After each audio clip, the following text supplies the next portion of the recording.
tell me that I'm never. Halo semua, salam sejahtera Malaysia. Selamat datang ke channel Fels Lifestyle.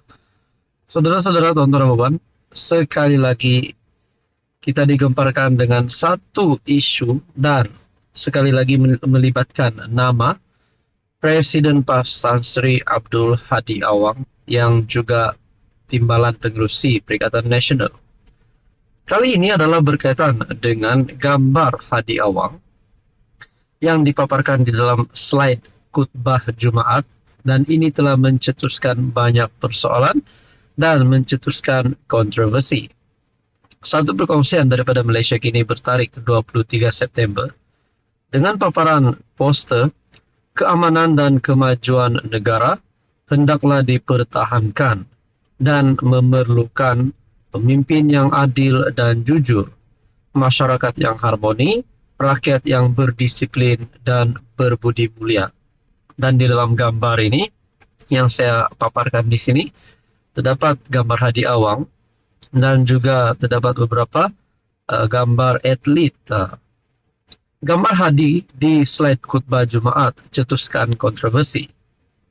Khutbah Jumaat di semua surau dan masjid di Melaka pada 20 September mencetuskan kontroversi apabila slide yang dikendalikan oleh Jabatan Agama Islam Melaka, JAIM, memaparkan wajah ahli politik pembangkang. Dalam slide JAIM yang bertajuk Negaraku, Tanah Airku, bersempena sambutan Hari Malaysia 16 September, wajah Presiden PAS Abdul Hadi Awang juga diselitkan. Saya sendiri nak persoalkan kenapa wajah seorang ahli politik pembangkang diletakkan di dalam slide tersebut. Sedangkan perkara ini, bagi saya, slide ini dikendalikan oleh Jabatan Agama Islam Melaka. Ia diletakkan bersebelahan dengan sepotong ayat berbunyi, keamanan dan kemajuan negara hendaklah dipertahankan dan memerlukan pemimpin yang adil dan jujur, masyarakat yang harmoni, rakyat yang berdisiplin dan berbudi mulia. Dan yang paling mengejutkan, saudara-saudara, dalam slide berasingan turut dipaparkan wajah bekas yang di Pertuan Agong ke-16 Al-Sultan Abdullah Riayatuddin Al-Mustafa Billah Shah berbanding wajah Agong baru Sultan Ibrahim. Nah, ini pun menjadi persoalannya. Kesilapan itu menimbulkan pelbagai persoalan dalam kalangan pengguna media sosial, kerana agensi kerajaan sendiri tidak mengemaskini info pentadbiran baharu dan didakwa tidak cakna dengan larangan penyebaran agenda politik di masjid. JAIM bagaimanapun dalam satu kenyataan membuat permohonan maaf atas kekhilafan tersebut dan menjelaskan terdapat ralat dalam infografik yang disediakan pihaknya. Nah, saudara-saudara, persoalannya adakah di sini kesilapan daripada JAIM ataupun sebenarnya kesilapan daripada pimpinan PAS, yaitu Hadi Awang sendiri? Kerana kenapa dibiarkan slide itu terpapar wajah Hadi Awang sebagai pemimpin politik pembangkang, dan di dalam slide berasingan juga dipaparkan wajah bekas yang di Pertuan Agong ke-16 Al-Sultan Abdullah Riayatuddin Al-Mustafa Billah Shah dan bukan wajah Agong baru. Ini pun menjadi persoalan. Saudara-saudara, adakah dengan ini PAS Hadi Awang bakal berdepan dengan tindakan undang-undang? Nah, itu menjadi persoalannya. Di dalam artikel ini juga berkata, ini adalah perkara yang serius dan meminta maaf saja tidak mencukupi. Seseorang perlu dihukum atas perkara itu. Antaranya, seorang aktivis politik bernama Edi Nur Redwan mempersoalkan sekiranya terdapat lubuk walaun dalam organisasi JAIM. Dalam satu video di TikTok, Edi yang berbaju T Pakatan Harapan menggesah tindakan tegas terhadap pihak yang bertanggung jawab. Ini adalah perkara yang serius. Dia juga mencabar Ketua Pemuda UMNO Dr. Akmal Saleh yang juga adalah Exco Kerajaan Negeri Melaka supaya mengeluarkan kenyataan dan tidak mendiamkan diri. Edi juga mempersoalkan jika terdapat lubuk walaun dalam organisasi JAIM.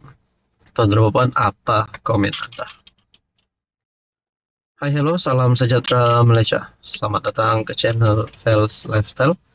Terima kasih kerana terus setia dan bersama di dalam channel ini. Tonton dan Puan, ada yang bertanya di dalam media sosial, ada yang menimbulkan persoalan. Apa sebenarnya yang dilakukan Sanusi di Jepun? Kenapa ada lawatan ke Jepun sementara beberapa tempat di Kedah, rakyat Kedah yang sedang mengalami kesusahan karena terlibat dengan bencana alam yaitu banjir. Saudara-saudara, di dalam media sosial banyak yang menyerang dan mengutuk Sanusi. Sanusi ini tak layak jadi MB. Sanusi ini perlu letak jawatan. Bahkan bukan di dalam isu ini saja, tetapi sebelum ini juga.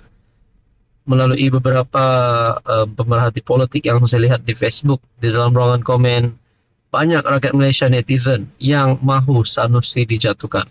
Dan yang terkini pula ada sehingga meletakkan komen, Sanusi pergi honeymoon bersama dengan istri kedua di Jepun.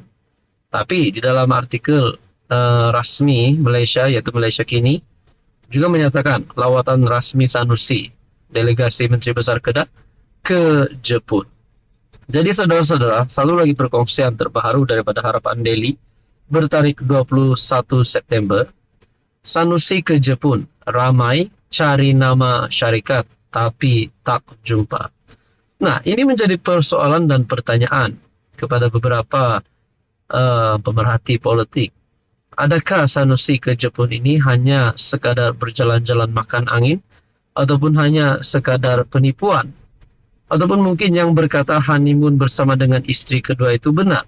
Nah, saudara-saudara, ini menjadi persoalan. Nah, ini menjadi persoalan. Adakah perkara ini benar ataupun tidak? Delegasi Kerajaan Negeri Kedah diketuai Datuk Seri Muhammad Sanusi yang dikatakan atas urusan rasmi ke Jepun mengundang tanda tanya orang ramai. Tertera pada kain rentang yang dikongsikan pejabat MB Kedah, nama syarikat yang dikunjungi mereka ialah The Water Malaysia Sdn Bhd. Selain itu, tarik lawatan rombongan Menteri Besar Kedah iaitu ke Kumamoto, Jepun yang terpampang pula hanya pada 18 dan 19 September. Ramai rupanya membuat saya makan dan carian nama syarikat itu di Google, tetapi tidak menemui perincian maklumat mengenai The Water Malaysia Sdn Bhd. Dalam masa sama, ada bertanyakan sama ada Sanusi sudah balik ke Kedah yang pada masa ini teruk dilanda bencana banjir. Sanusi balik tak lagi tu dari urusan kerja di Jepun. Ikut banner sampai 19 September saja, kata netizen, bertarik 21 September. Dalam masa sama timbul juga pertanyaan dalam kalangan warganet mengenai kewajaran untuk Sanusi pergi ke Jepun meninjau operasi sistem takungan air bawah tanah yang kononnya dirancang akan dilaksanakan di Langkawi. Antaranya Muhammad Adib yang berkata, awak MB jadi jurutera projek K yang dia kena celapak pitu. Kalau hantar jurutera balik my brief sikit-sikit kat dia, tak boleh kah? Saudara-saudara, tuan-tuan, apa komen Anda?